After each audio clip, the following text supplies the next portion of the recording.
Welcome one more day to the workshop on dark skies for science and society. And it is a pleasure to introduce Dr. Rafa Rebolo, who is the director of the IAC. Hello.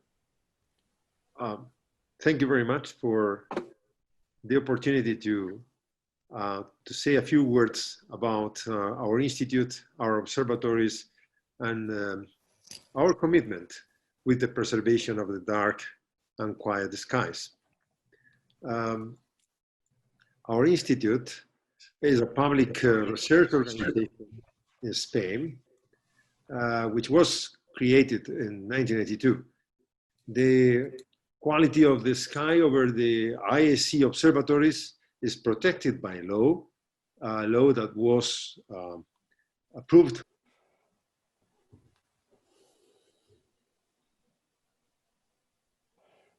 Okay, thank you for the opportunity to say a few words on the IAC, the Institute of Astrophysics in the Canary Islands, and our observatories, and our commitment with the preservation of the dark and quiet skies. The IAC was created in 1982, and in 1988, the National Parliament of Spain approved a law to protect the sky over our observatories.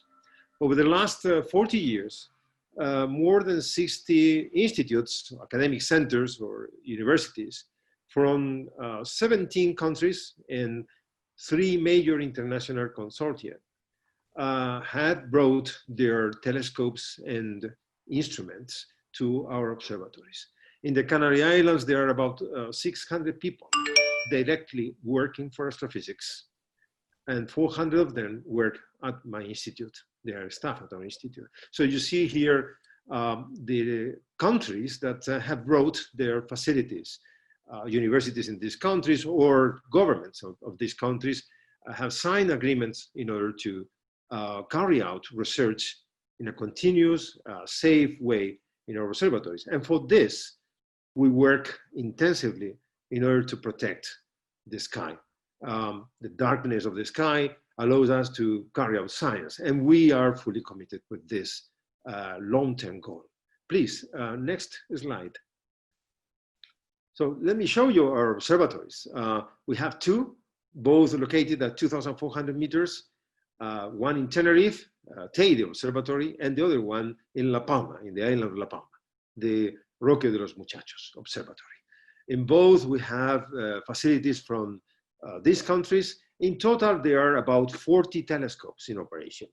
The largest is the 10.4 meter Gran Telescopio Canarias, but there are also telescopes for solar research, solar physics, and most of them are dedicated to night sky, including 4 meter class telescopes, 2 meter class, and 1 meter and below. Please, next slide. So this is a little mosaic showing the facilities. The important thing is that there are about 500 refereed papers coming out every year in the main journals for astronomy and astrophysics using data from our observatories. So we really want to preserve the sky, to continue doing science and improving the science that we have done so far. Over the 30, 40 years of observations, it's more than 10,000 refereed papers that have been produced in these observatories. They go from, as I said, from solar physics to gamma ray astronomy with the latest developments on Cherenkov telescopes. Please, next slide. Briefly, these are examples of the telescopes at the observatory in La Palma, Roque de los Muchachos. You have the GTC, the largest, but then we have the William Herschel telescope, the Italian National Telescope, Galileo, the Nordic telescope. All of them serve the interests of a broad community in Europe. And there are many other telescopes, the robotic telescopes like the Liverpool, and telescopes like Mercator and others that serve communities, either at universities or research centers. It's our intention to guarantee the quality of the sky in the long term. The law is active and protect basically the island of La Palma and also a fraction of the island of Tenerife. And we are now concerned with the recent developments for constellations of satellites and other techniques or technologies that may impact the illumination, the sky glow. And obviously, an initiative like the one that you are organizing and you are conducting, it's of major interest for us, as it is for NOAR or for ESO, being in contact with the DG of ESO, and of course, we are all very worried about the future of the dark sky, and we are all willing to serve the goal of a dark sky for the new generations. Please, next slide. So currently we are engaged with the largest facility that we are building at the observatory, which is the Cherenkov telescope array. Already the first 23-meter telescope is in place. We are building another 3. Spain is a major actor in this construction here in what we call the CTA North. There will be another observatory in the south. These new large facilities require, of course, absolute control of the quality of the sky, the darkness, and we are really committed to that. In the future, we hope to have other large telescopes for optical and infrared astronomy, and therefore our serious commitment with this initiative and the intention to serve as far as we can in order to really protect the sky. Next slide. Basically, to thank you for your attention and my best wishes for a great meeting and a very successful meeting. Thank you very much.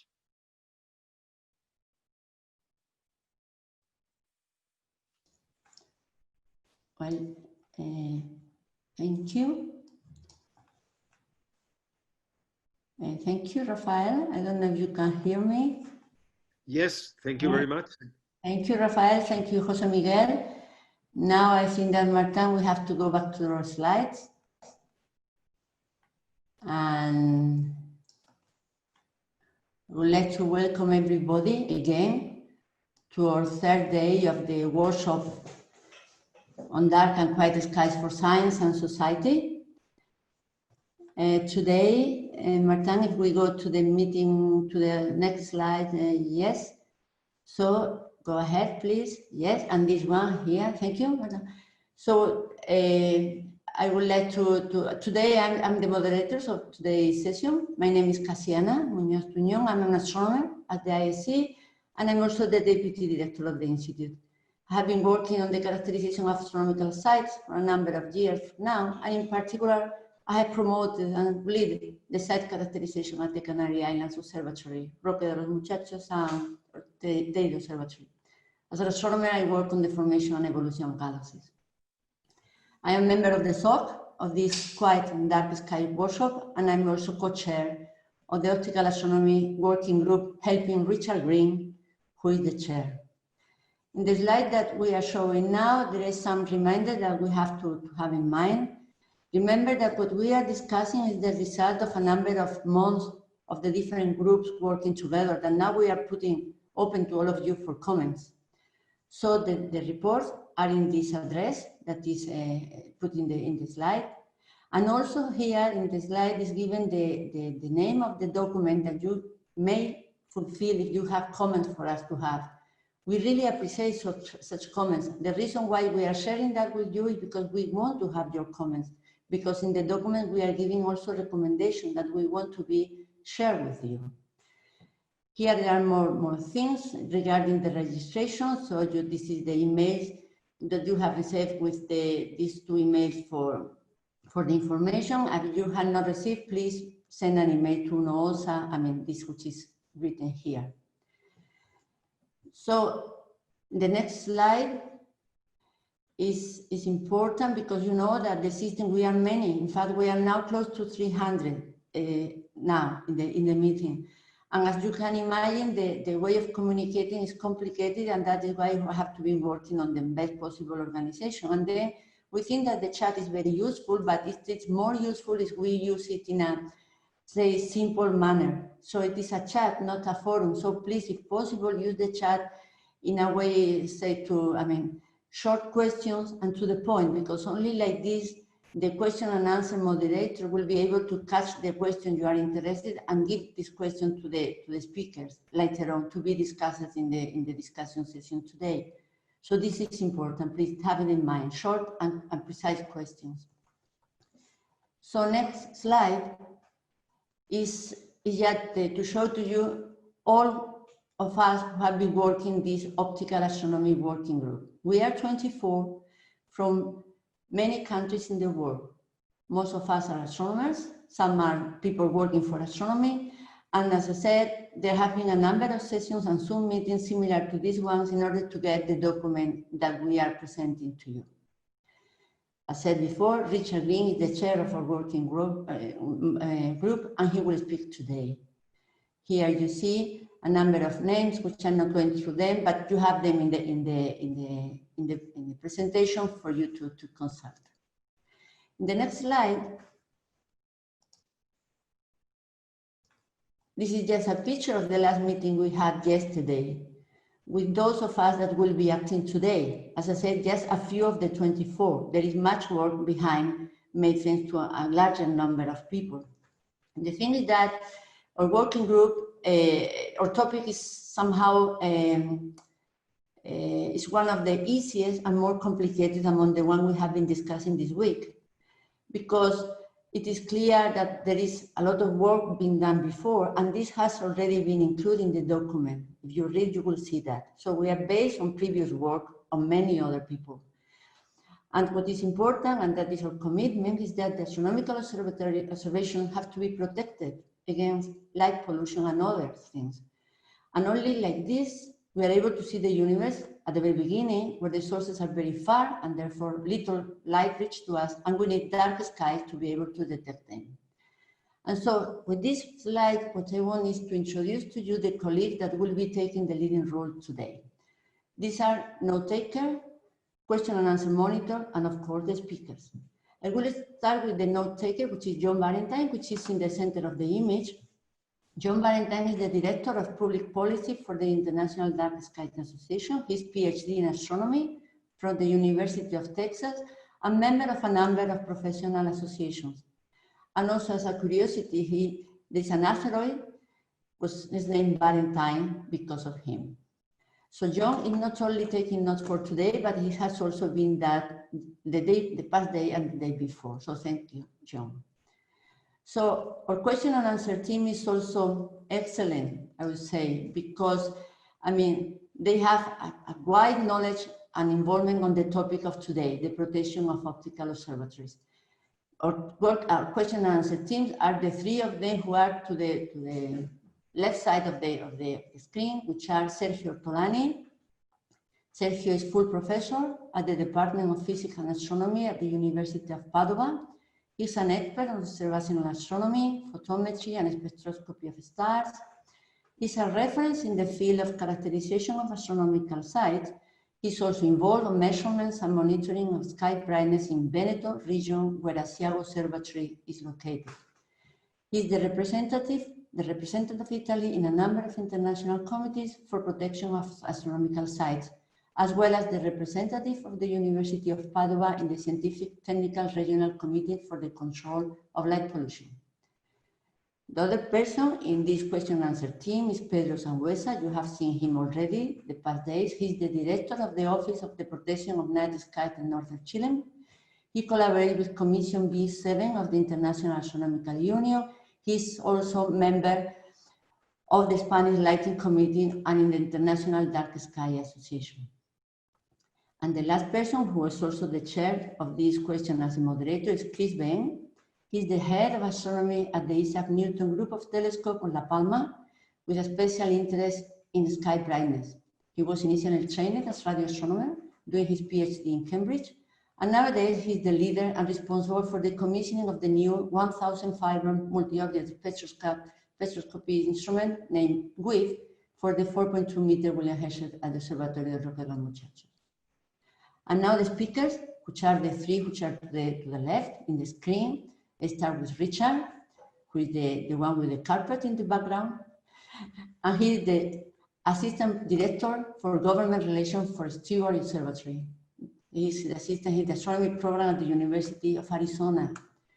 He recently served 2 terms as president of the International Astronomical Union Commission on Site Protection, and besides, Richard is an astronomer specialized in the study of quasars and black holes.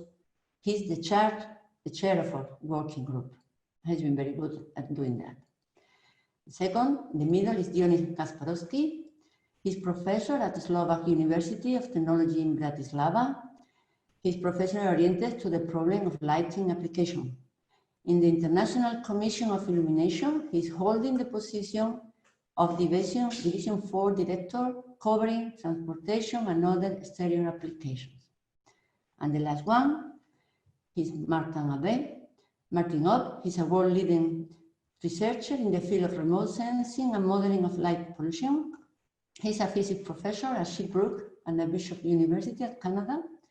Professor Abe received awards in the research from the Quebec Research Agency and also for science teaching. And important also is that the International Dark Sky Association awarded him for outstanding achievement in research on light pollution. And now I stop and I give the floor to our speakers of today that will make a summary for us of the document on the optical astronomy protection, in which we have been working for a number of months now. So Richard, the chair of our working group, will start. So Richard, whenever you want.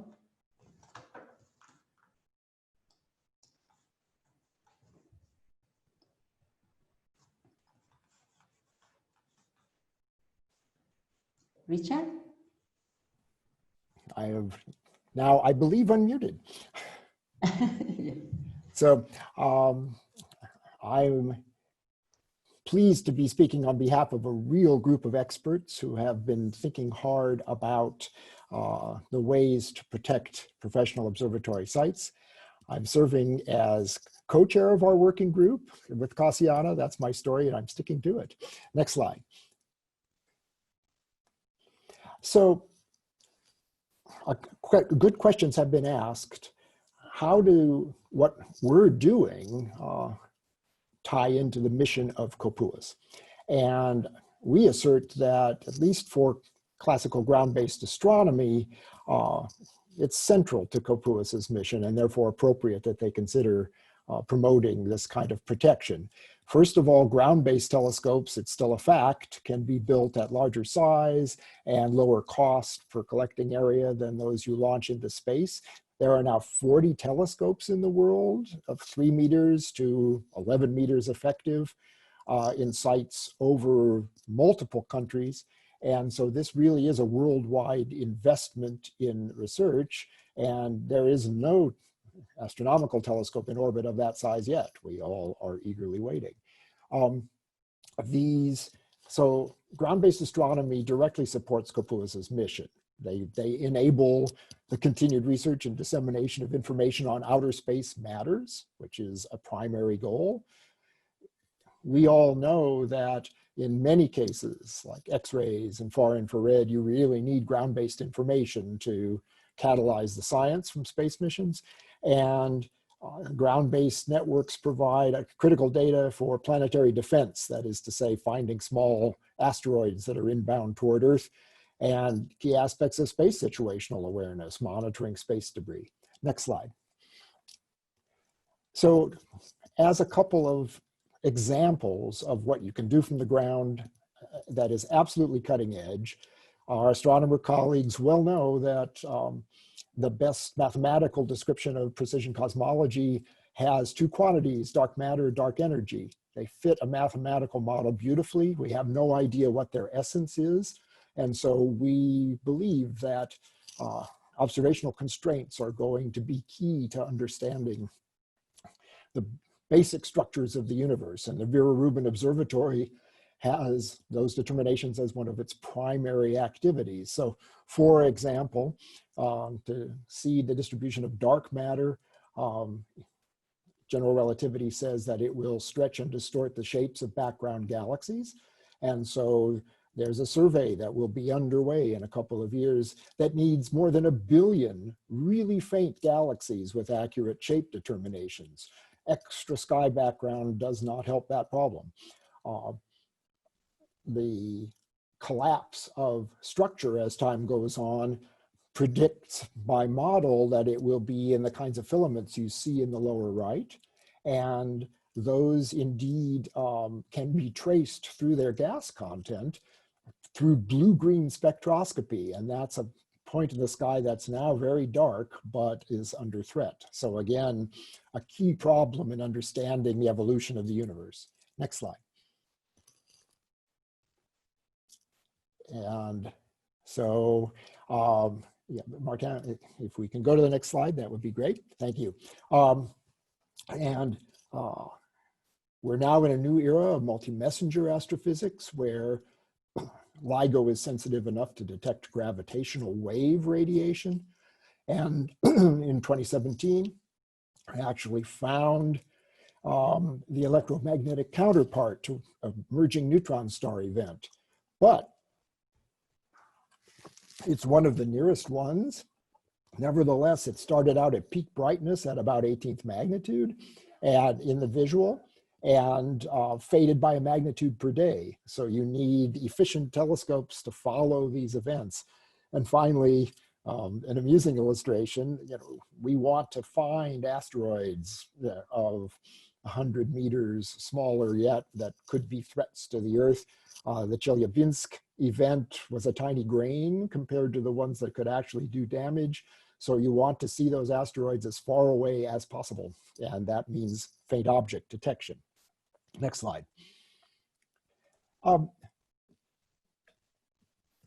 Is there a need for action? And we would assert yes. In the past decade, the globally averaged rate of increase of upward radiation into the sky was 2% per year in both lit area and total radiance up, which is about double the rate of world population growth. So there are 3 factors at work here: true population growth, economic growth, which is a good thing, and the fact that illumination cost is going down, and that can generate inelastic demand, so people just get more light for the same cost. This kind of growth and the search for minerals and whatever else goes into remote areas creates measurable artificial light contribution at the big professional sites now. The southwestern US, north central Chile, and indeed in the Canary Islands and in southern Spain. And so a lot of the well-invested sites now have a real threat in terms of growing artificial light. Next slide. For example, the world's biggest telescope still, for a few more years, is the Large Binocular Telescope on Mount Graham. And from its western horizon, you can see 2 light domes from Tucson, which really works hard on light pollution control, and Phoenix. And so not only is control of the near zone around major observatories important, it's also necessary to address good urban lighting practices for many places. Next slide. So is there a metric?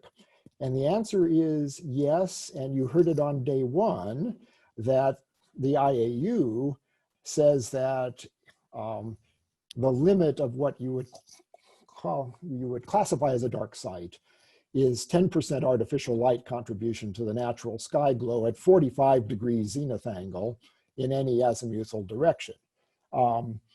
And most of the legacy observatories and the new observatories fall within that definition, but some of them are perilously close to the edge. And so it really requires good cooperation with regulatory authorities to protect that dark sky operation. So what's the impact? Well, for the truly sky limited kind of very faint object observations, the signal to noise is proportional to the intensity of the sky background. So if it reaches 10%, you get less science done per time. And if it goes much above that, there's faint objects you just can't observe anymore. And so it's a real impact on the very limiting dark objects, faint object science that you need to do. Next slide. The solid state revolution is a double-edged sword.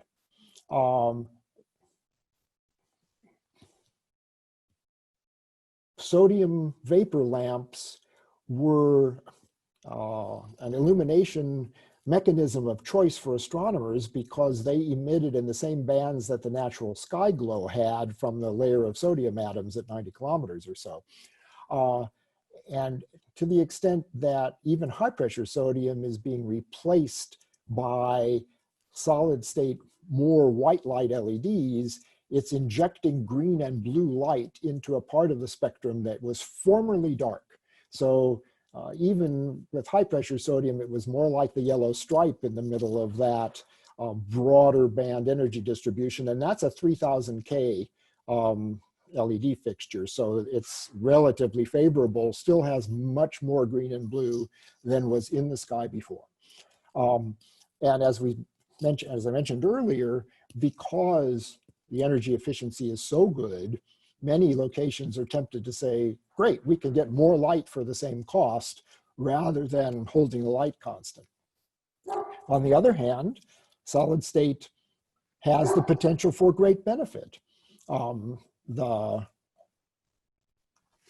flux can be actively controlled with time so that they can be backed off later in the night.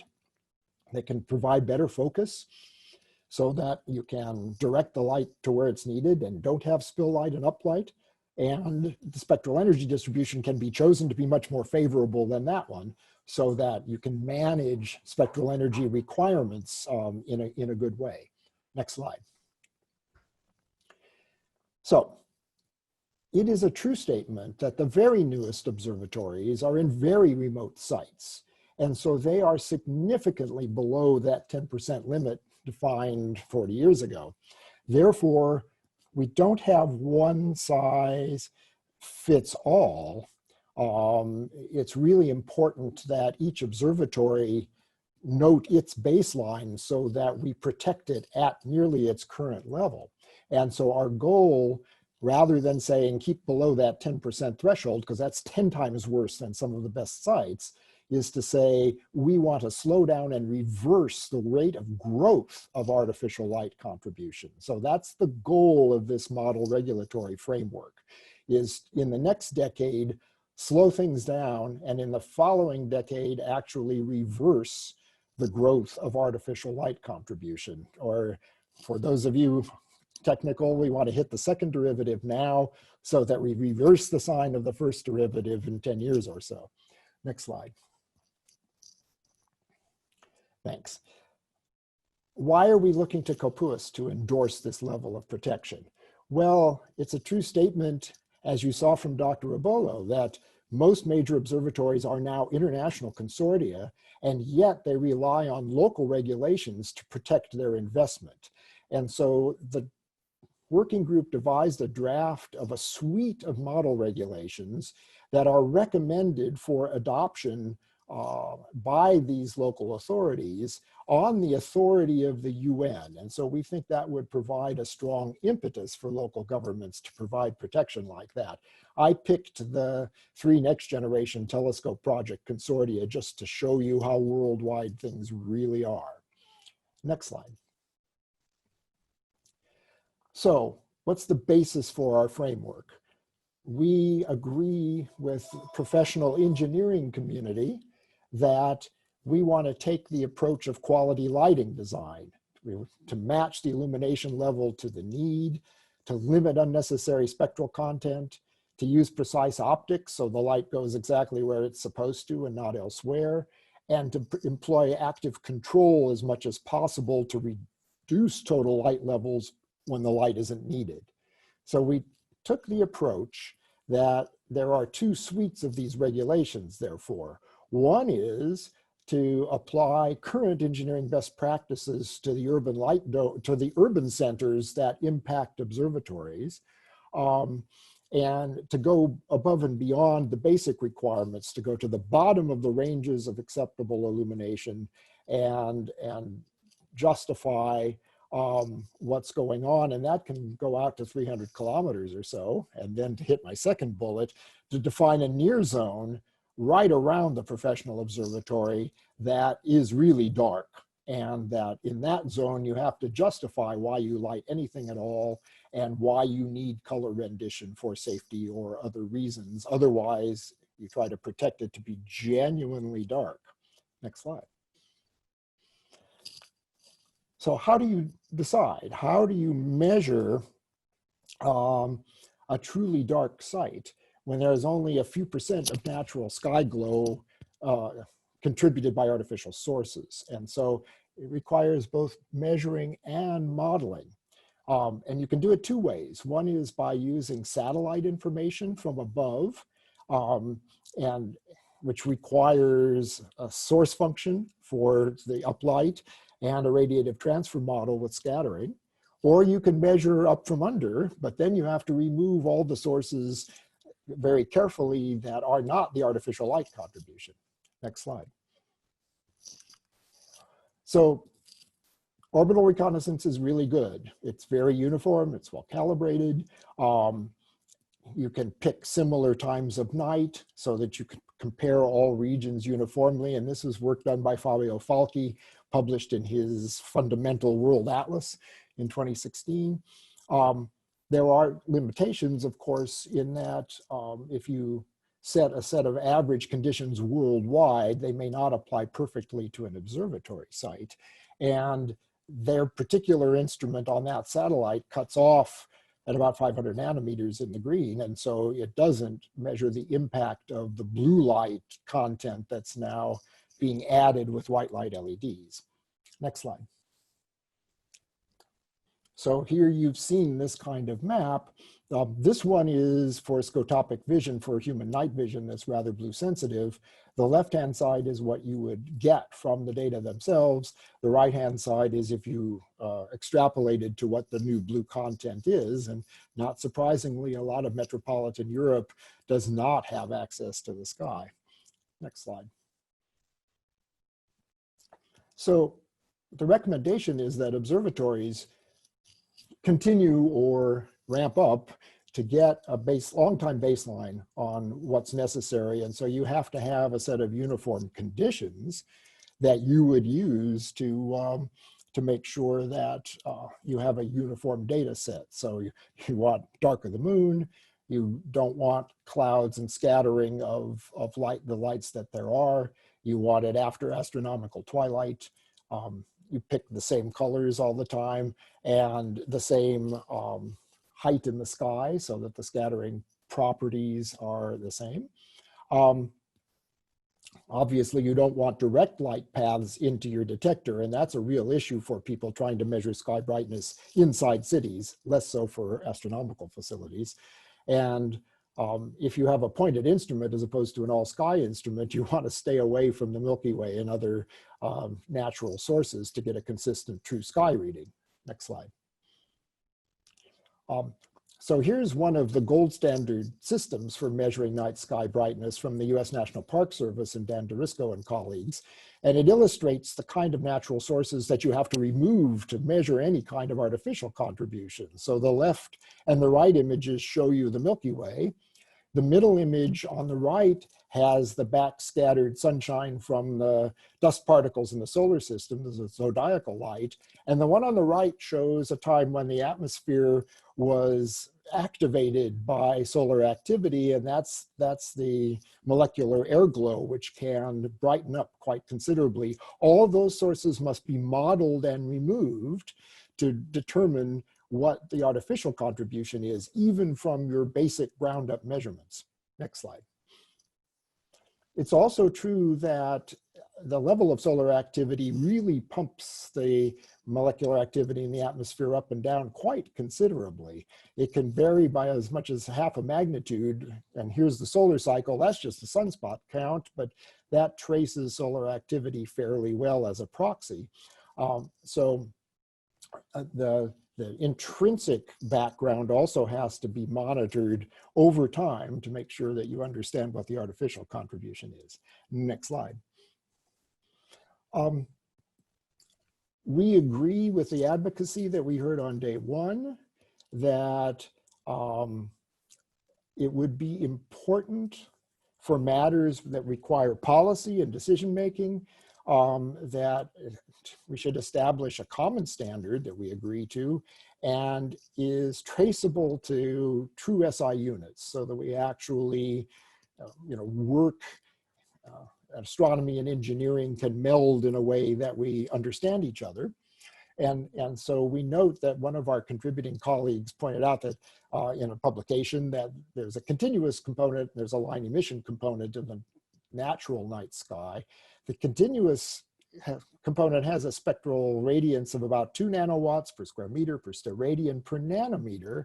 And we recommended that's been adopted as what's called a dark sky unit. And so that is a calibratable, traceable unit that could and should be used. Next slide.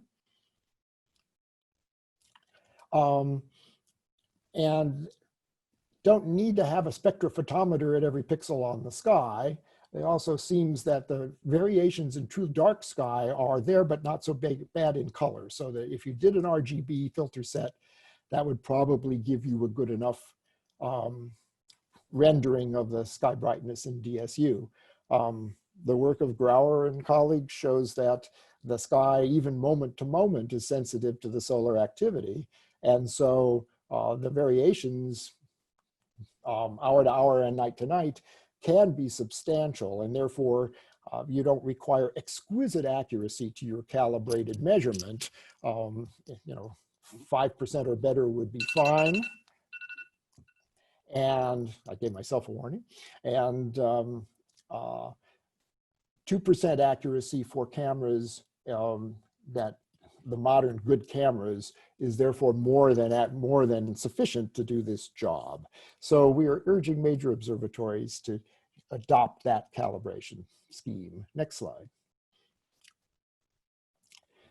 So that's one recommendation as stated, that start getting that baseline now, and that the international organizations could help by forming a data repository in which everybody could contribute. And so in the long run, we make our case based on facts, and that would be very helpful, not to mention we can understand the sky better. Next slide.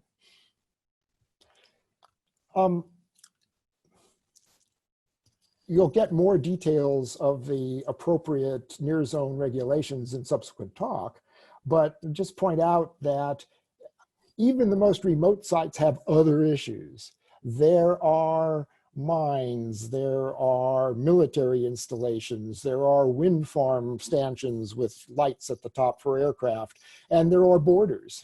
And so all of those, a real challenge is that usually their regulations are set not by the local regulatory authorities, but by something else, by the military, by the national law. And so there's a lot of person-to-person interaction required between observatories and those entities to get the lights as minimal as possible. And so again, it's a recommendation, and having UN endorsement for the observatory to come to the local operator or the national border is really helpful. And the other piece just to remember is that overflights are bad. Wingtip lights on airplanes are exceedingly bright, and if they fly right over your site, you get the same kind of streaks as you would get from those bright satellites. So this is another recommendation for national regulators. Next slide. So I've seen the chat fly by, and it's absolutely true. Not all local authorities are keen to trade off what they see as indicators of wonderful economic activity, namely lighting up, for protection of their observatories. So what else can we do to provide incentives and suggest incentives? And this ties back in with the previous 2 days' talk. There are clear corollary benefits. There is sustainability. And so it's not, because the production cost of the lights of the lumens per watt, it just becomes more and more favorable. It's not so much an energy saving argument as an environmental goal in and of itself to help the natural area, to help human health. And so it's an environmental goal per se. If you want to include cost, it better not just be the number of kilowatt hours. It has to be total impact in the ways, you know, if it reduces biodiversity and reduces your crop yields, or some other way of measuring total impact rather than just production cost, because otherwise our argument's getting weaker and weaker on that score. And this other suggestion is to get them off the notion that, wow, I can get more light for the same dollars. You say, look at the savings you can get, and the payback period is very short for your reinvestment. You can do that, use that for other public good.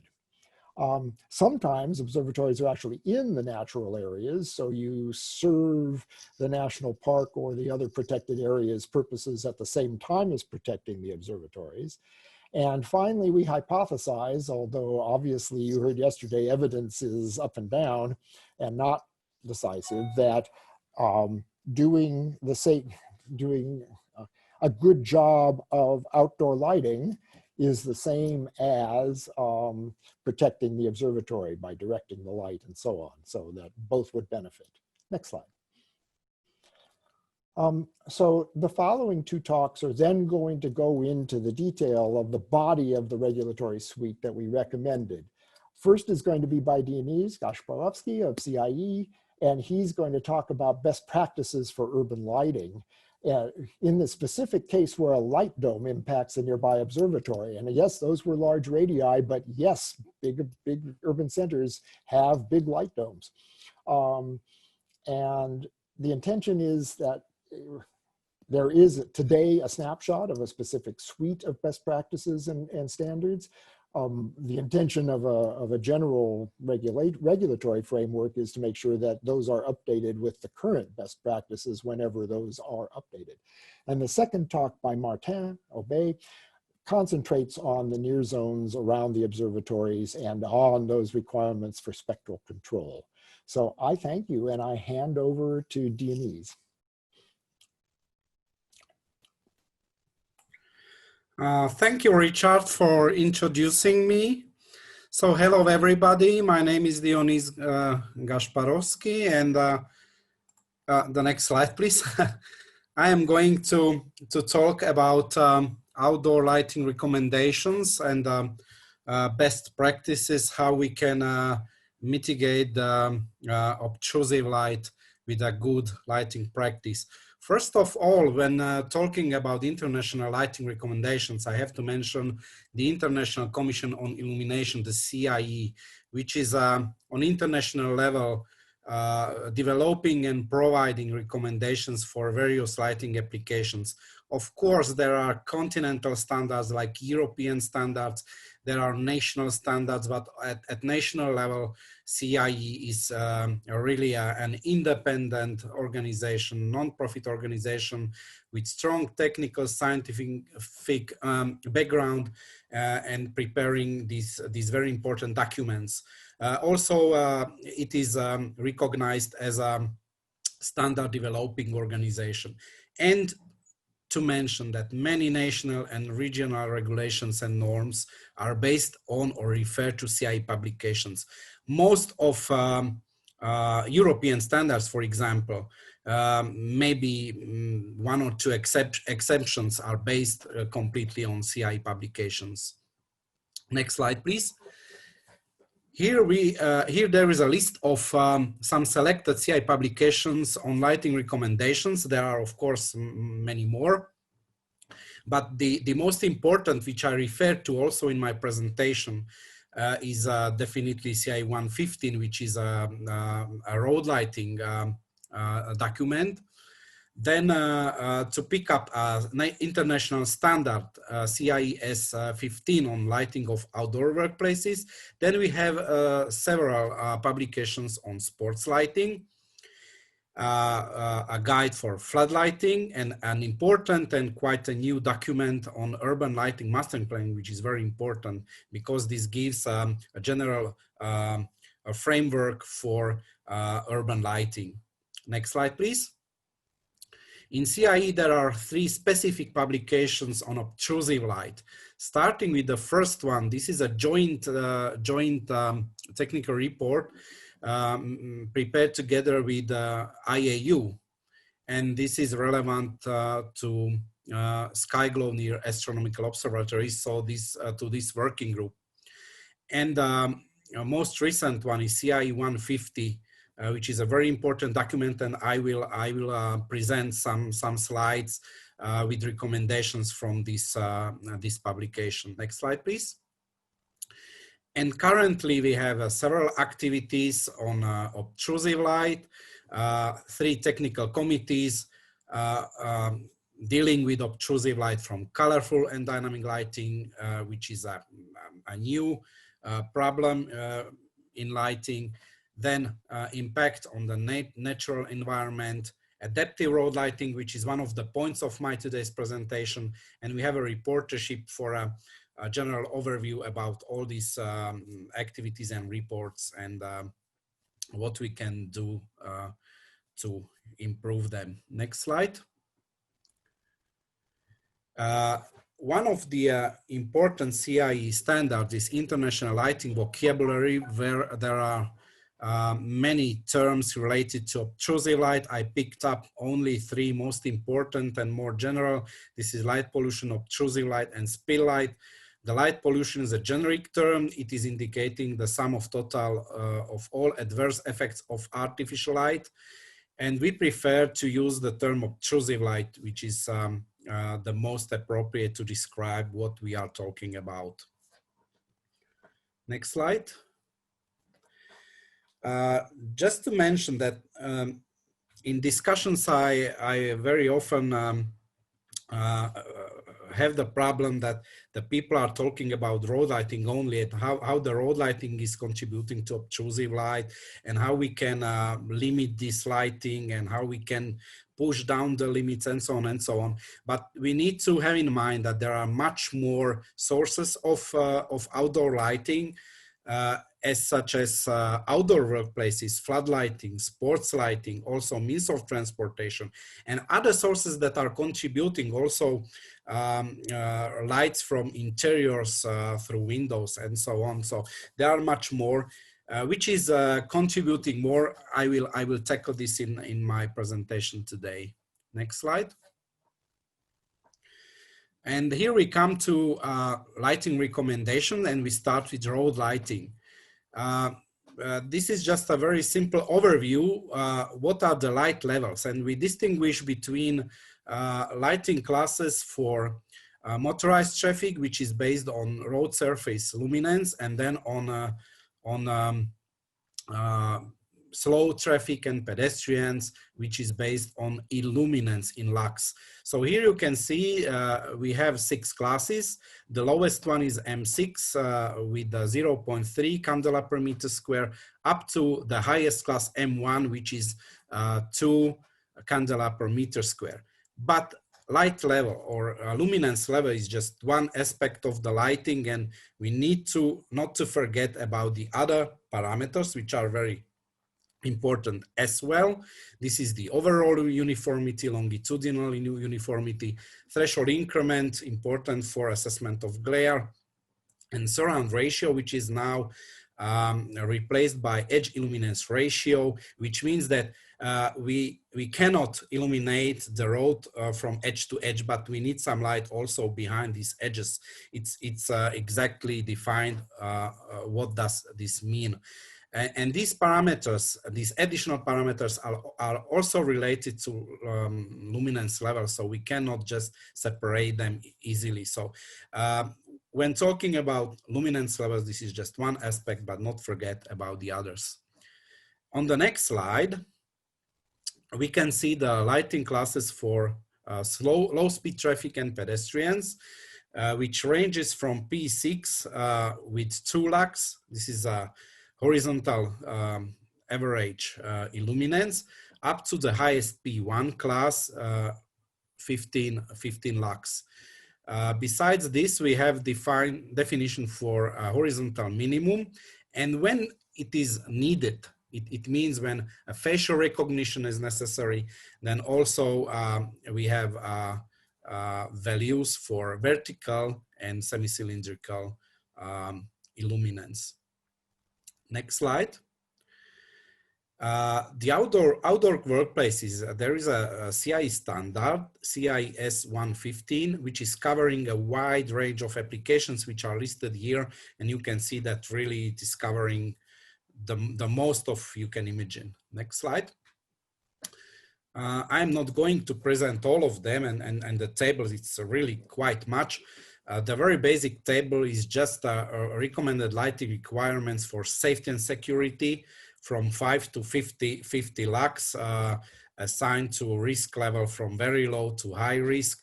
Also with other parameters like overall uniformity, glare rating, and color rendering, and there can be also some additional remarks if necessary.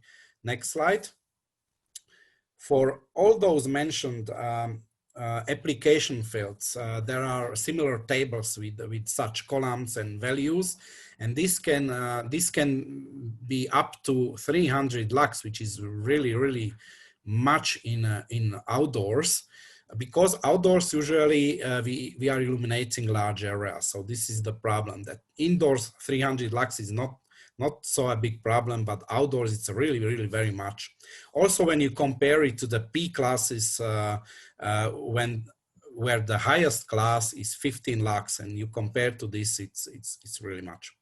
Therefore, it is very important to carefully design the lighting system to focus the lighting onto clearly demarcated target area, which is not only the task area, but also its surrounding as it is specified in the standard. And really the outdoor workplaces, it depends on case to case, of course, but it is often a major contributor to obtrusive light. On the next slide, there is one example. It's really a not a common workplace, but one of the biggest refineries. Actually, this is in Bratislava, where the refinery is like a quarter in a city, as a very large area. And this is viewed from the mountain, and it is a very significant light dome visible from this mountain above this this refinery. Next slide. Now I'm going to talk about limitations of lighting according to the publication CI 150. This is a very important publication, and it is defining 5 areas or maximum values of luminous parameters depending on the application. So the first one, this concerns the light intrusion. The illumination on surrounding properties. Therefore, we evaluate the vertical illuminance on properties. Then bright luminaires in the field of view, evaluating parameters is luminous intensity of luminaires in designated directions. Then the transport system, this is the threshold increment, the TI, which I also had in the table with M classes for road lighting, and also veiling luminance from non-road lighting installations. So it means that other than road lighting installations. Limitation of sky glow, which belongs to undoubtedly the most important one. It's 2 parameters, ULR and UFR, which I will explain in more details. And then limitation of the effects of overlit building facades and signs, which is a surface luminance, and I will also present tables on this. Yeah, thank you for going to the next slide. This is the CIE system of environmental zones, where E0 is intrinsically dark, and you can see examples what does this mean and what's covering. then E1 for dark areas, low district brightness, medium district, and E for high district brightness. The environmental zones, these are the areas where specific activities take place or are planned, or where specific requirements for the restriction of obtrusive light are recommended. And the tables are using the system and defining limiting parameters for this, or according to these environmental zones. Next slide. And here we come to the ULR and UFR parameters. On the next slide, we will have a definition, but just to see how much these values are. The upward light ratio is characterizing luminaires, and it means how much of the luminous flux is radiated upwards to the upper hemisphere. While the upward flux ratio, this is also including a reflected light from the surrounding.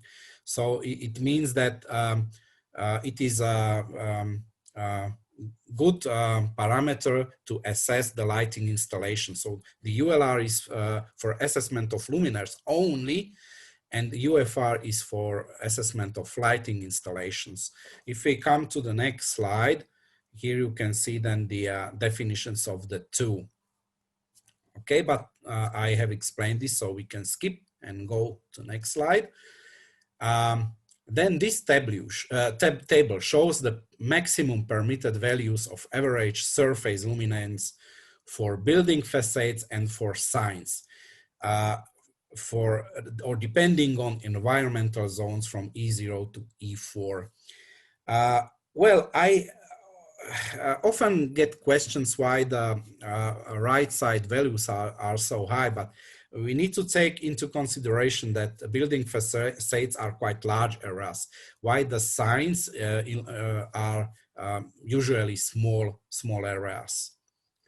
Next slide, please. Here are some recommendations for limitation of obtrusive light. In urban lighting, we can say that avoiding light trespass into interiors is very important. That the lighting master plan should be followed, if there is one, of course. But this is the document that gives the framework for the lighting of roads, of building facades, of everything. So this is a very important document. And avoiding ratcheting, it means the continuous increase of the lighting levels. Next slide. For lighting of outdoor workplaces, I already mentioned that we need to concentrate or focus the lighting where it is really needed, because the areas are really very large. So we need to clearly define what is the task area here, what is the surrounding area that should be illuminated as well. So, and to focus the light here.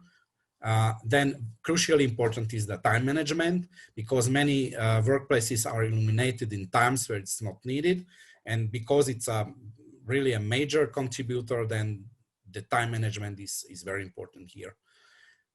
Next slide. And flood lighting. Here are many more points.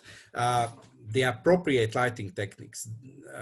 This might help to significantly reduce light pollution.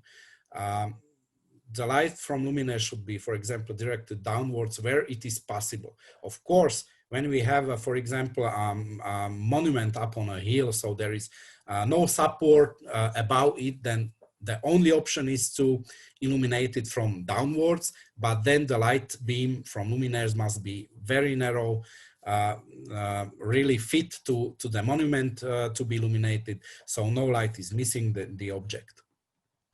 And if it is necessary, then shells and baffles can be used. Also, the curfew times must take place, and the master plan should be followed as well, like in all these cases. Then my final point is emphasizing the role of adaptive lighting as a very promising option for huge savings in lighting, and also then obtrusive light. What is the role of adaptive lighting? It is not defined officially, but there are definitions used in practice. In our understanding, it can be a balance in a holistic way, to balance in a holistic way the whole set of luminous parameters to dynamic changes of the current needs of users, depending on current conditions and other influencing factors. And just to add here to this point, that not only the users, but the user groups and user patterns which are simultaneously using an outdoor place, because the lighting requirements may differ, and we need to find overlap of all these users, and also affected subjects like astronomers, like fauna, flora, and others. Yes, adaptive road lighting. Sorry, back. Yeah, adaptive road lighting incorporating system of sensing devices and smart controllers is capable to considerably reduce unnecessary illumination. It can be around, there are studies that saying that it can be around 70% normally in residential areas and also major streets. So of course it's also depending case to case, but really it's a considerable reduction of lighting and also the side effects then. Next slide. Maintain lighting levels. We can define the minimum value. This is the lowest level when there is no user present, like driver, cyclist, pedestrian, or worker in outdoor workplace. But it is not recommended to completely switch off the lighting, because we need to satisfy some basic visual functions for safety reasons, surveillance, and so on. So we need some lighting, but we can define this like a maintained level for users other than road lighting users, for example. How much it can be? We can make it equal, for example, with P6 class for pedestrians with the 2 lux minimum, which is roughly about 10% of normal lighting classes in road lighting, in most of cases.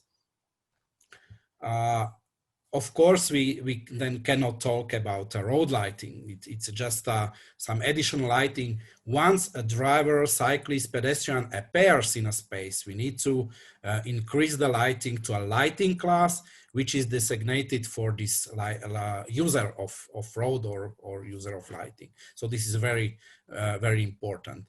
And yeah, next slide. Immediate vicinity of astronomical observatories. There's a question whether we can fully switch off of some lighting installation in immediate vicinity or not, and how to do it.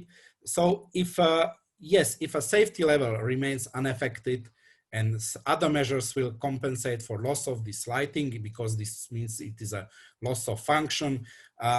Some examples are temporary reduction of speed limit and warning signs and so on, with interoperating smart traffic systems. Then this is possible to make the maximum for reducing the light. But again, it needs to be emphasized that this is then not road lighting. Road lighting is not provided, so it is a loss of function. Next slide. Dionys, sorry, but I think we have to speed up a little bit.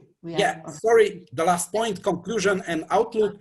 Obtrusive light is still separately addressed within different disciplines like ecology, astronomy, and so on. And we could see in last days, also yesterday and before yesterday, that even several quantities and units are used. So we need to come to a common language. This is very important, and this is something that we need to focus on. And of course, joint effort of CIE, AAU, and other interested organizations, IDA, of course, I can mention that we need to come together, find a common language, and develop common recommendations.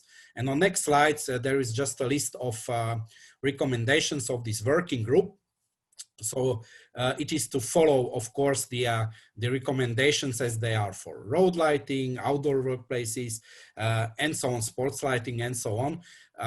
We mentioned here a margin of 20% as a deviation from the value which is given by lighting class and the real value calculated. But really there must be awareness of lighting designers to tend to limit this calculated and then real value as much as possible. This is very important. Always to observe the result and to try to make this as low as possible. Next slide. Then, of course, adhere to the zone appropriate limits, the UFR, ULR, and others.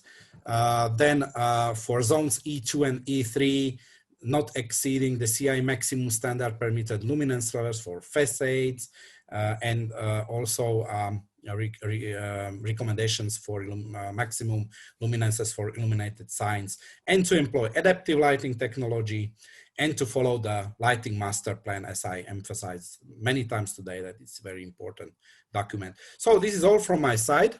Thank you for attention.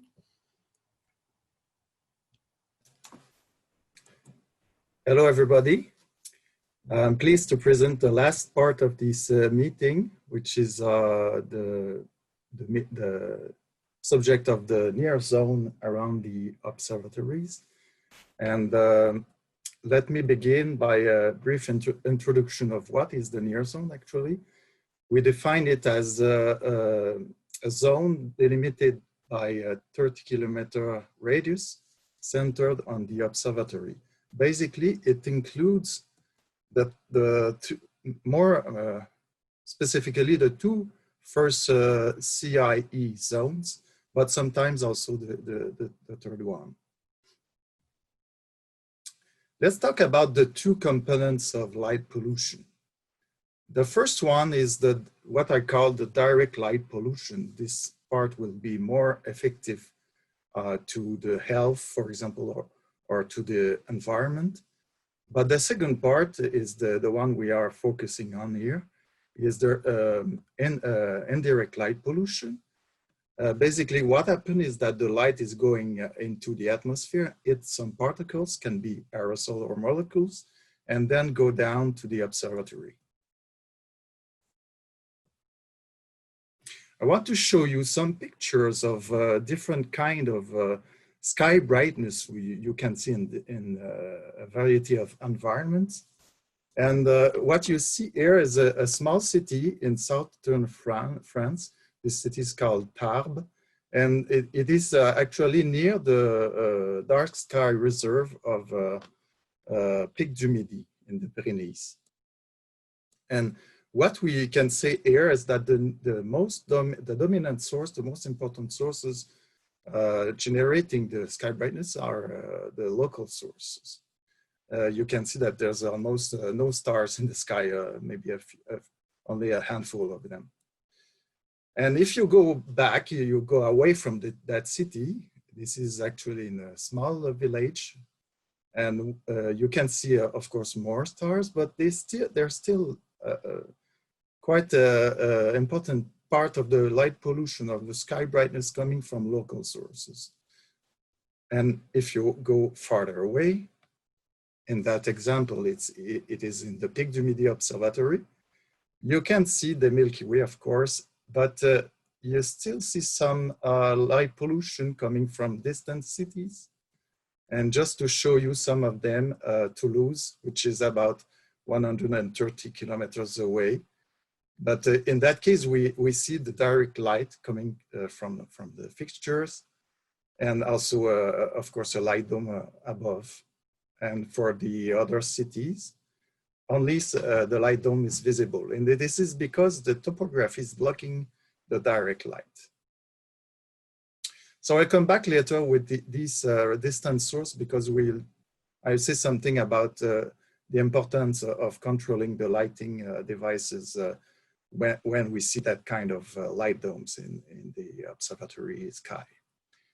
Let me say something about what are the driving parameters for light pollution. The first one is the aerosol loads, which is the content of the atmosphere. Actually, the molecules are quite stable, but the aerosol can vary with time and also with the location.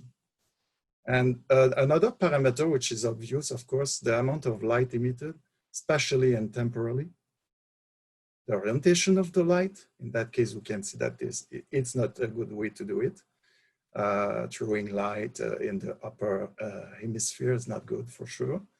The color, and in that case, it's a very interesting picture because you can see on the same picture two different ways to light. An older way, which is on the right side of the image, using HPS, but you can see that the light is less, not very well focused on the bicycle path.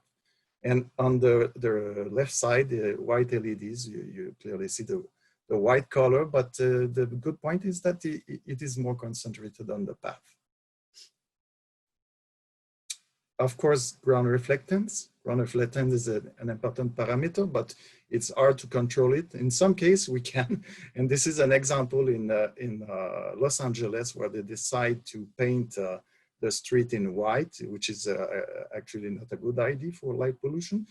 It was the goal of that change in reflectance was to limit heat islands, but for light pollution, that means an increase by a factor of about 10. So it's a big mess. Other parameters are the blocking factors. So as I said earlier, topography can block light, but also smaller features like buildings and trees. I call these obstacles. But obstacles are able to block sunlight and to prevent some light pollution to the observatory. So what are the recommendations we are doing with this report? First, we recommend to use exclusively luminaire without any light above horizon, to limit lamp spectral content, especially in the blue region, limit the maintenance average illuminance, we mean by that the amount of light, implementing curfews or light level controls, defining minimum uttilance ratio, we'll come back with this later on to define it, and designing light that minimize the light propagating toward the observatories, and finally, implementing lumen caps. So the first one, use restrict or eliminate light above horizontal. It is very important. I have done myself and some colleagues of me some modeling experiment to see what is the impact of this light going up. And actually for a typical light fixture that emit about 5% of the light upward, if you block this 5%, you will reduce by a factor of 2 the sky brightness. So it is very important to control it. So what is our recommendation is to eliminate any upward emission in the near zone of to the observatory. The second point is the spectral content. Actually, we are talking more of the blue content. Why the blue? You know that the sky is blue when there's no clouds. And this is because actually the light is more efficient to scatter into the sky when the wavelength is short. So the same phenomenon happen at night actually. So if you have, for example, a lamp fixture that is white, you will it will produce a sky glow, an artificial sky glow, which is a bluer. And this glow is not visible to the naked eye because we are not sensitive enough to see it, but it is there. So we absolutely need to limit this blue content. So what we suggest in the near zone is to use quasi-monochromatic light. That means that instead of just limiting the blue, we ask to get only a few set of a wavelength around the yellow part of the spectrum. Another point is limiting the maintenance average illuminance. And what we recommend actually is to use the lowest level suggested in the norms or the organisms that recommend, like CIA, for example. We allow a 20% of error, basically, but we urge the decider to use this limit, this minimum limit suggested in the norms. The other is the implementation of light level controls and curfews. It is very important, as Dionys explained earlier, because we can cut a lot of light pollution with that. Of course, maybe not all the night, but at least a part of it. And what we suggest in the near zone is to reduce by at least 66% of the initial light levels. So, and in some case, let's say when for some isolated sites or when there's a really low traffic around, we suggest to set it down to 10% and even less than that if it is possible. Defining the Uttilance ratio, a minimum value for that. What is the Uttilance ratio? Actually, it's the ratio of the light that will be on the surface you want to have light compared to the total light. And just a picture to illustrate that. This is a pedestrian crossing. You can see clearly that in that case, the job has been well done because we are lighting the crossing and not the surface around. And so we suggest to put this number to at least 75%, higher if it's possible, of course. Designing light to minimize light propagating toward the observatories. This is quite important also. The idea here is to choose the light fixture and to place them at the right place in order to limit the direct sight from the light fixture to the observatory sky. And this can be done, for example, by putting the light fixture at a lower height than the building around. And it is quite efficient. Again, we test this measure with light pollution models, and it is a very efficient way to reduce light pollution above the observatories. And finally, lumen caps. What we suggest here is to limit the total amount of light that can reach an observatory, so that in some places that will mean that we need to, maybe in some case, limit the new light installation, or maybe try to reduce some older light installation. And what the goal of that is to limit, to get sure that we don't overpass this 10% of the dark sky limit established by the International Astronomical Union. Of course, 10% is a lot, but we should try to go down from this value. Now I will say some words about the distant sources. This is a very nice picture, actually, taken from 30 kilometers away. So basically it's the radius of our near zone. And it was 30 kilometers away from a big city, Berlin, in Germany. And what you can see is that the light dome is impacting the sky at a very high level. So that means that even for very distant, large distance from the cities, depending on the size of the city, of course, you can have a significant impact on the sky of the observatory. And we estimate that it can go up to 300 kilometers from the city in some case.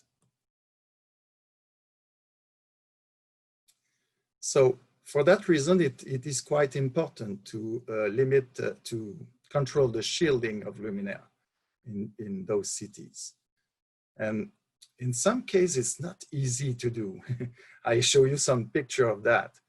And for example, the lighting coming from the facade, from the windows, from the signs, all these kind of light emit a significant part of their light to the sky. So what we can do in those cases, of course, all other fixture that can be set to 0 applied, we do it, of course. But in some cases where we cannot do it, we suggest to implement control and curfews. And the second part I want to outline is the spectral content again. We have done some modeling experiment for the northern part of Chile. This is actually the map of the sky brightness. You can see with different LED technology, LED color temperature.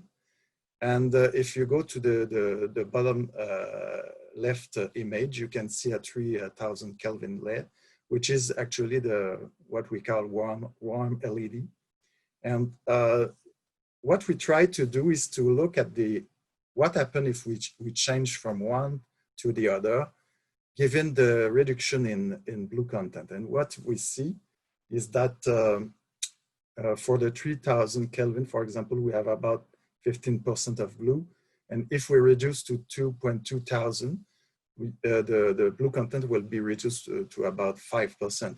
It is a tremendous reduction of blue, but if you look to the map, you don't see a significant reduction of the sky brightness. And this is a very important result, actually. What does that mean? It means that we need to go to limit the blue content to a very low level. And to show this kind of situation, just have a look to the PC amber picture, when you can see what happens if the blue content is limited to less than 1%. It is clear that the sky brightness will be reduced in such a case. So actually that is the end of my presentation. Thank you very much. Okay, thank you, Martin. Thank you very much. Thank you, Richard. Thank you, Martin. Thank you, Dionis. Now it's time for questions. So Chris, who is our question answer moderator, will take the leading role now. So Chris, please. Yes, we've had 3 very interesting talks, and there are lots of questions coming up. And first one is from Robert Massey. This is a question for Richard Green. He says 300 kilometers seems a huge distance for control of urban lighting, although he would support it. Are there any examples of where this restriction is in place? Question for Richard. And I can't give you a straight answer. I know in the southwestern US, there are certainly a reach where people will talk to the governments of places to try to keep the lights down on urban areas. Tucson is relatively far from Mount Graham for the LBT, just for instance. But getting beyond my personal example, sorry, this traces right back to Martin's point that what we're advocating for a region to protect its observatory is for the observatory to get measured fact, namely that there is a light dome that actually intrudes above 30 degrees above its horizon, and then assembling the group of regional governments that are required to do something about that and use the recommendations from the UN to say, here's what it would take. And so we're urging that as a way to go forward. I can think of, China's biggest telescope is that kind of distance from Beijing, in fact, not even. And they would have to do a lot to cut their light dome to not be impacting that observatory. But there are legacy large telescopes in some proximity to large urban areas, and this is the way we would need to start.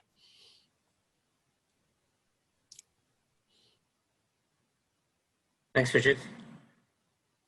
Next question is from Kathy Neild, who is commenting. There have been several questions in the chat or commenting that the recommended road level illumination is very high. Could Dionis comment on this? And people are also asking where this information comes from, where the scientific standards are coming from. Question for Dionys. Yes, this question has two parts. So first, the comments that the levels are too high. Here I need to say that the levels are based on a road lighting classification. It means that the table that I presented, both the M classes and P classes, those are the roads are classified according to many parameters like road traffic intensity, traffic composition, and many other factors that are influencing the selection of a lighting class. So this is something that I have not presented today, but this is important. If someone feels that the light levels are too high, then I don't understand exactly what does it mean, because I can perceive something that it's high or low for me, for example. But if it is based on any kind of research which is resulting to this opinion, I don't know. So what I can say that the levels are based on this classification, taking into consideration a set of parameters. Then the second part of the question is if there are scientific papers. Of course, the light levels as I presented, these are the lighting recommendations. These are established in CI 115. And you can find a list of references in this document. Mostly the scientific papers are published in Leukos journal or Lighting Research and Technology, and also others, but these are the main two journals for lighting, and of course CIE conferences as well. And it's important to say that this document is also based on a fundamental CIE publication, Fundamentals of Nighttime Visibility, which has its own background scientific papers referencing. So I hope this is answering the question. Thanks, Denise. I have another question for you. This is from James Lowenthal, and he's asking, what is the scientific evidence showing the importance of uniformity of illumination for best visibility? He says he knows that there is some evidence to the contrary. In other words, that non-uniform illumination gives best visibility of pedestrians by motorists. The emphasis on uniform illumination tends to result in overlighting and high-angle glare from streetlights. A long question. Yeah, and very complex question, I have to say. Yeah, but also the values that I presented are minimum recommended values for each of the lighting class. When we talk about the M classes of a road lighting, and here we have two set of values. The one is overall uniformity and one is longitudinal uniformity. The longitudinal uniformity is it's needed to avoid light and dark strips and changing of light and dark strips, which is making a driver visual fatigue. And when talking about overall uniformity, of course, too uniform lighting is not very good. We need to have contrast to recognize the obstacles in road lighting. But so it is a balance between having good contrast and having also a uniformity, good to have not a lighting which has a very bright and very dark places. Because if we only take the average value, what happens then? We may have, if it is given in candela per meter square, we can stick to this value and the lighting design can be satisfying this value. But it is an average from an illuminated area, which is normally in road lighting between two consecutive poles in one side of the road. And this average you can have with very dark and very bright spaces. And the dark spaces are dangerous because you can see nothing there. So it is important to have this minimum uniformity on roads for this reason. Okay, thank you. The next question, thanks Denise. The next question is for Richard. This is from Fiona, who asks, what do you think will be the main technical challenges for observatories around the globe to commission, implement, monitor, maintain, and adjust standardized, exquisite calibrations? That's a great question. Most observatories, professional ones, I'd venture to say all, have some kind of monitoring camera now in place because they want to watch for clouds.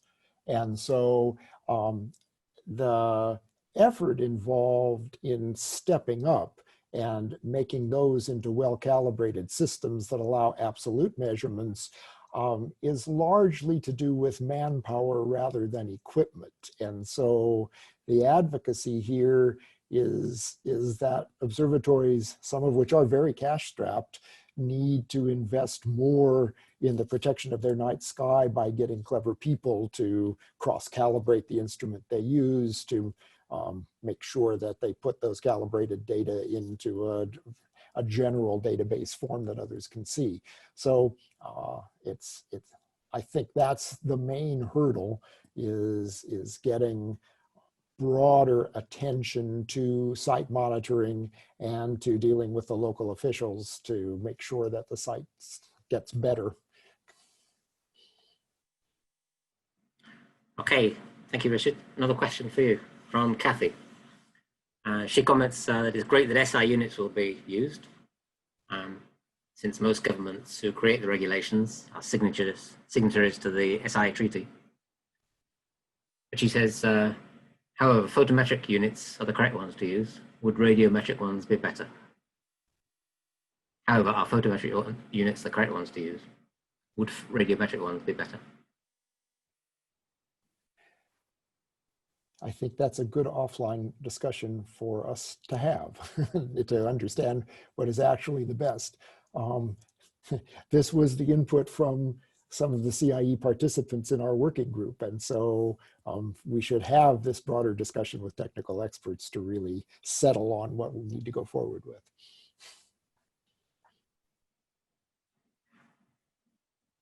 Okay, another question from you. I think it's anonymous. What can be done if an observatory initially sited in a dark area becomes grossly impacted by artificial light with growing urbanization?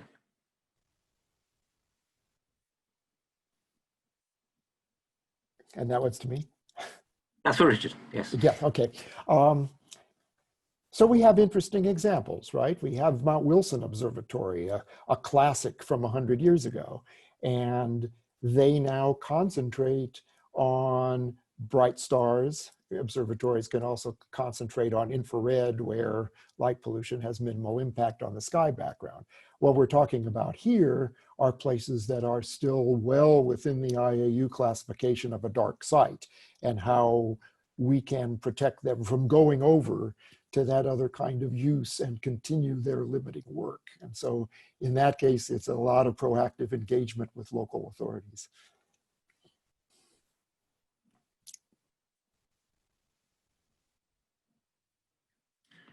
Okay, a question which is just come in again for Richard.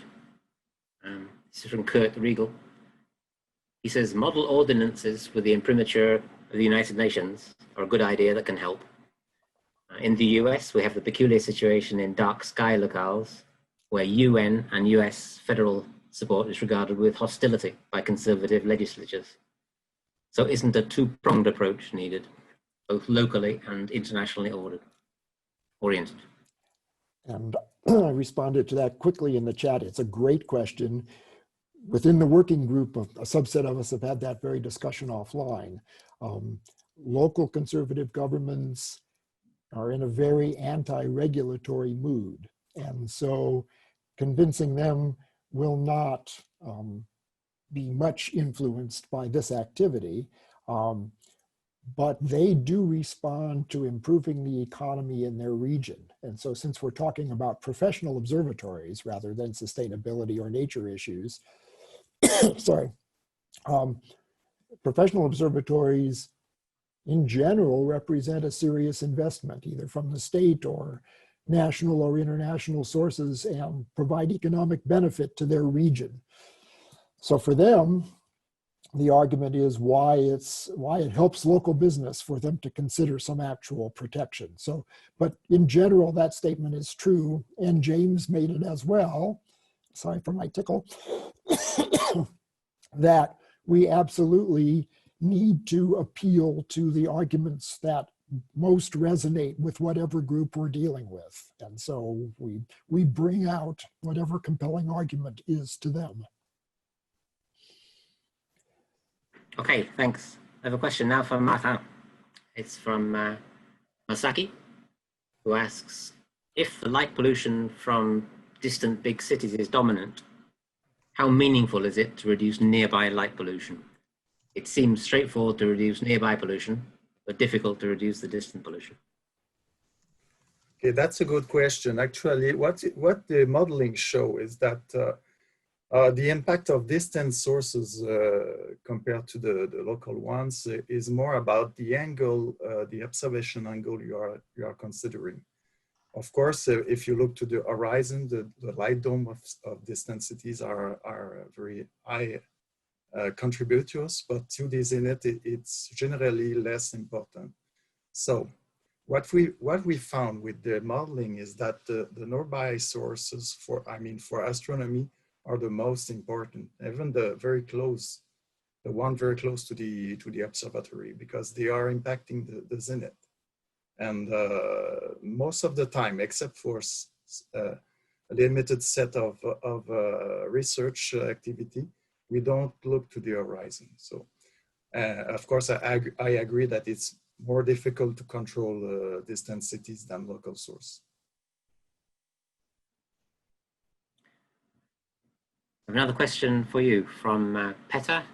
He asks, how much does the air pollution affect light pollution? Another good question. Actually, it's not simple, okay? Depending on the distance to the source, it will be quite different. If you are close to the source, the atmospheric pollution will increase the sky brightness, because you have more scatterers in the atmosphere, and so then the sky brightness will be increased. If you're looking to distant sources, like the one we were talking just before, the distant cities, then if you have a more aerosol in the air, you will have an extinction phenomena that reduce the light going to the observatory sky. So it depends. But basically, again, if you have some nearby sources, you expect the sky to be, the atmosphere to be as clear as possible.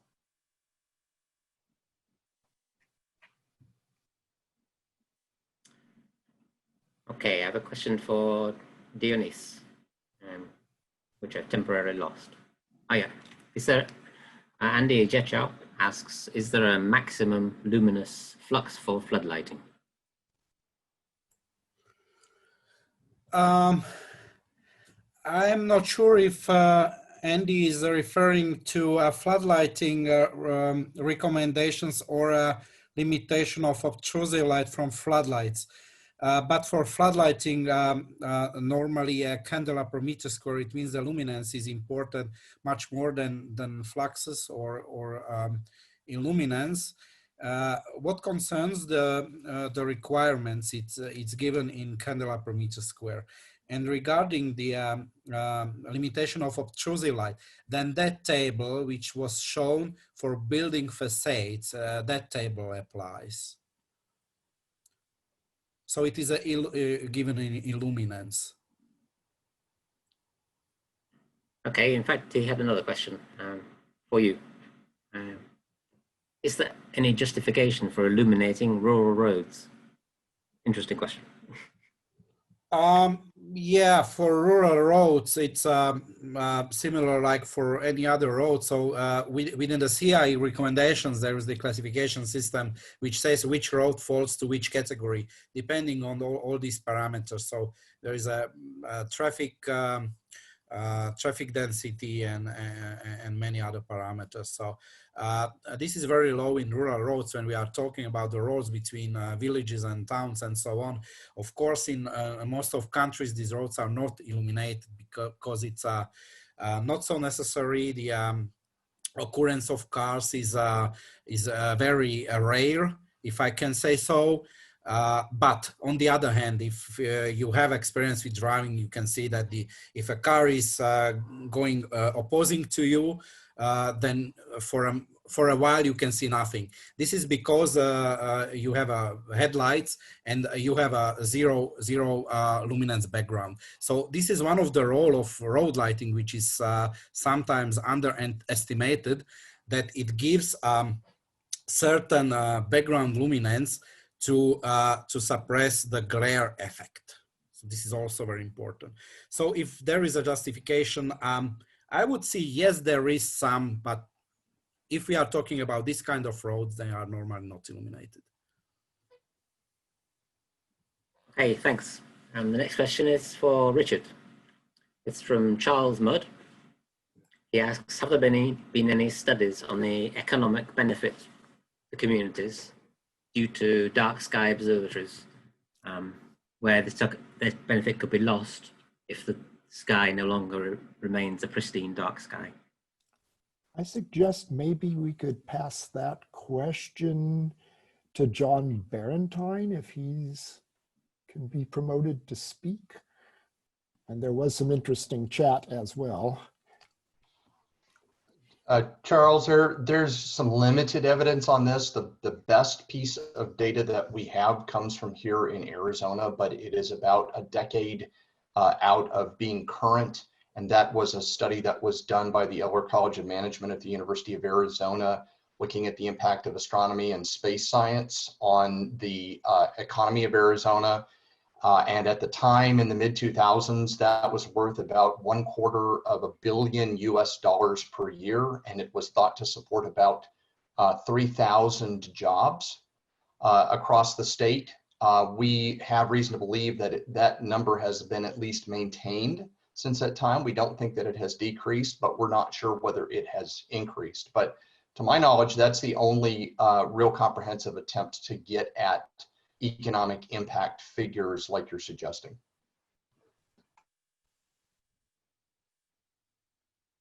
And then we have another question for Richard, which I believe is answered in the chat, where you might want to comment. It's a question from Brian, who asks, as a non-expert, how can he track light pollution from satellites for his particular area? I saw that he got two very good answers in the chat.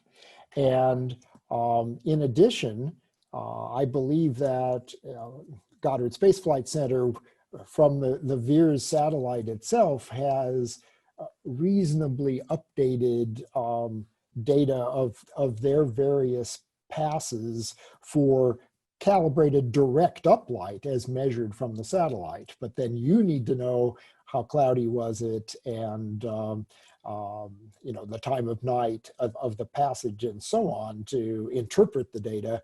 And as Fabio Falchi's modeling shows us, you know, that there is some processing required to predict what you would have seen looking up from the atmospheric scattering of that light to what's radiated straight out into space. But that being said, there's direct data available as well.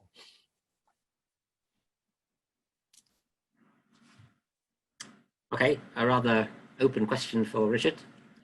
Why don't we build more telescopes in orbit? So we're trying, right? I mean, everybody is excited about the prospect of James Webb Space Telescope.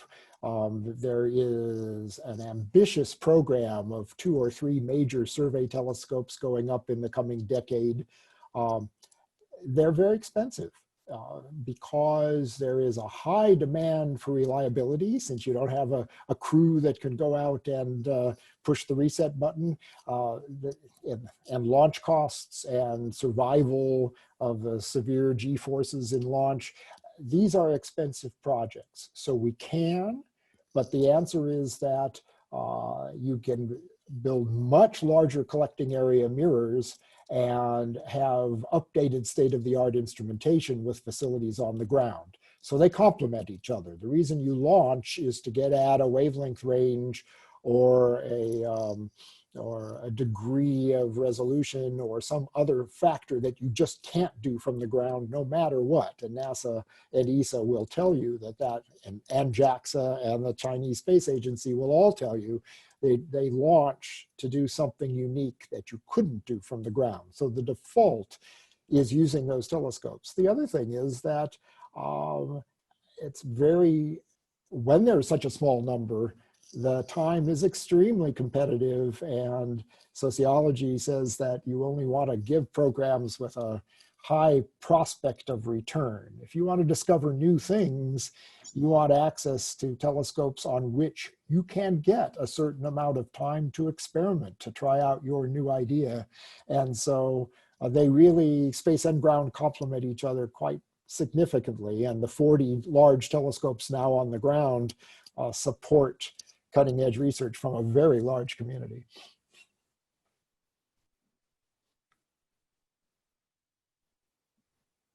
Okay, the question for Dionys. This is from Sergio. He asks, why are passive illumination systems so little used?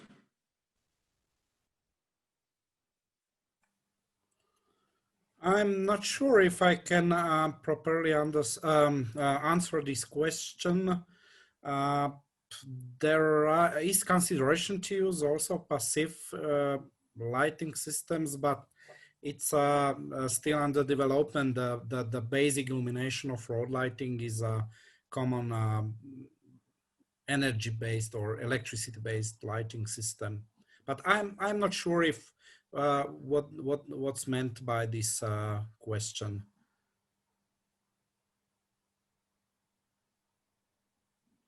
Actually, we have another question for you, which I don't entirely understand. It's from Jose Miguel Rodriguez. He asks, are CIE recommendations of any use within nations? You may understand that better than me. For Dionys. Oh yeah, this depends on whether these CIE recommendations are used directly or they are implemented in national legislation and national norms. So we can distinguish between the two, because we have countries where these CIE recommendations are fully or with modifications implemented in national legislation or norms. The example is European Union. The EN 13 EN standards are fully based on the CIE, so it's a full implementation.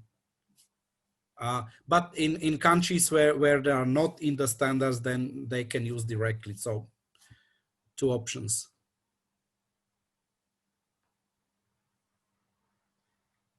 Another question for you, Dionys. It's from Kathy Neild. She asks, with good luminaire design, can the ULRs, even for zones above E1, be lower? Yes, sure. Most of luminaires today, the LED luminaires are all with ULR 0 because it's needed, and the luminaire manufacturers are trying to meet this requirement, and so yes. And another question for you from Bob Mison. He says, upward light is permitted in most places, by which he means, I assume, most places across urban and country areas. And he asks why. First of all, because we cannot avoid light going upwards. It's not possible. We can do it with the luminaire design, as this was the previous question. So we make the full shading luminaires with flat glass and so on. So no light is going upwards. But we cannot avoid the light which is reflected from either the illuminated area or the surrounding area. It's simply reflected. So when we illuminate a target place, then of course a part of the light is going upwards. So we need to have limits for this, of course. but we cannot fully avoid. Okay. Question for Richard. How long in time should be the monitoring of the sky in order to get a reference measurement for a given site? So since this was our recommendation for professional observatories, the sense of the recommendation is they should start and just keep going, because the growth, you know, suppose we took West Texas, which used to be one of the prime dark sites in the world and has a 10-meter telescope, and now the Permian Basin oil fields are lighting up the night on their northeast horizon. Copper mines in Chile work 24/7 and start lighting things up, even though, and so both of those are very subtle contributors at this point, but you need to ride over these hourly and nightly fluctuations. And so just having a sort of mean baseline that runs night after night for years is the way that we're going to know with reliability what is a site characterization. Since many of these sites have these all sky cameras, even with low resolution, those provide a very good indicator, because you can zenith sky brightness measurement alone, or at a high latitude, high elevation location, are kind of blunt tools. You would really like to know what the horizons are doing, and is anything getting above 30 degrees. So the time domain requires sampling period, and in our technical document, we note that at a scientific level, understanding the timescales of all those fluctuations on the basis of our kind of ground-based observing is in its early days, and we need to understand the kinds of averaging that we need to do. Richard, we have another one for you. Shouldn't astronomers be actively engaging with engineering school students during summer school and REUs, and design REUs to include dark sky issues? I have no idea what an REU is, but you may. So that's a US program supported by the National Science Foundation, which gives undergraduate students working for their bachelor's degrees exposure to research. And so the argument, I mean, it is certainly relevant to this topic. It's relevant quite generally that having both hardware type engineers and engineering students, software and controls engineers and engineering students, and big data science engineering approach are all crossover fields that astronomy in general needs, and engaging them in these kind of studies very important. Connie Walker, our organizer and chair, has had very productive mentoring programs with such students. And so, yes, it's a very good suggestion. Okay, I think we have about 2 or 3 minutes left. Time for a couple more questions. So one for Martin. From Kathy Neal, he's asking, are some municipalities or countries installing better engineered and SDF street luminaires as a better understanding of these issues is gained? Question for Martin. If there are some cases where we already installed that kind of lamp, is the question?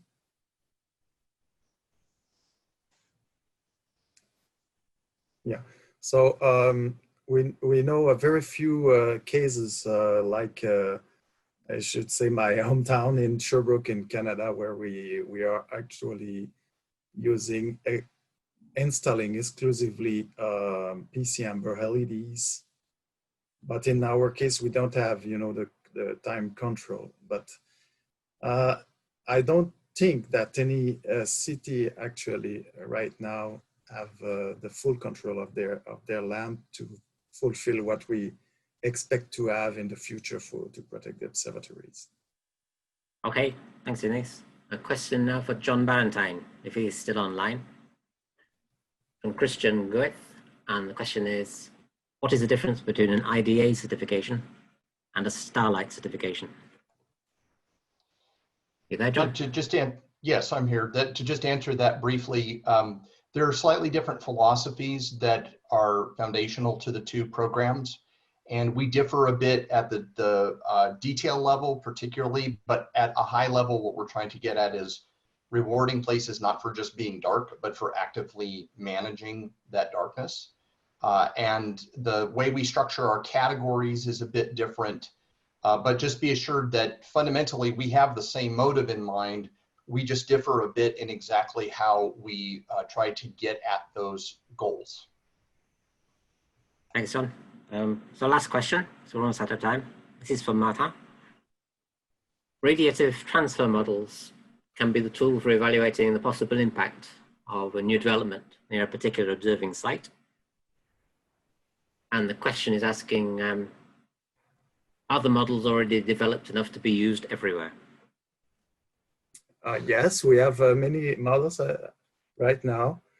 And I think the best way to do it, because each model has some strength and weakness, of course. And a good approach can be to use some of the most advanced models to do such a thing. I'm thinking of the model developed by Miroslav Kosifaj in Slovakia, and also mine in Sherbrooke. But there's these models are a bit complex, but very helpful to, you know, we can tune actually the properties of light fixture. Even I talked during my talk, I mentioned, you know, the impact of the reflectance of the ground, and you can control these parameters also in the model. So yes, even the atmospheric properties can be set up. So it's a very important tools, I think, to use to optimize the quality of the sky. Okay, thank you, Martin. Thank you, everyone, for fielding those questions so promptly and efficiently. And now I'm handing back to Cassiana to say a few closing remarks. Thank you, Chris. Thank you, everybody. You have done it very well. The question has been very interesting, and there are some left that we will, that we'll consider also. So, well, this is Jose Miguel. We should say goodbye, Jose Miguel. I don't know if you're there. Jose Miguel. But in any case, so the important thing is that the session of today has finished.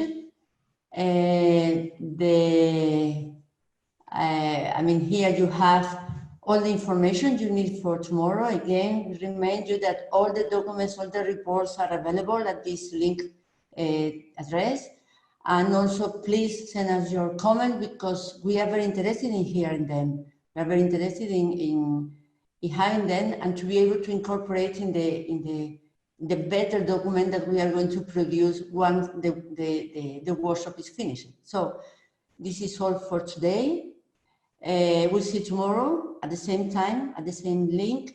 And tomorrow will be very exciting because it will be about the satellite constellation. They will read the report by this working group. Tomorrow's session will be a bit longer, 1 hour longer, just for you to have in mind. So thank you to everybody. Thank you for participating. Thank you for your opinions. Thank you for being there. That's it. See you tomorrow. Bye.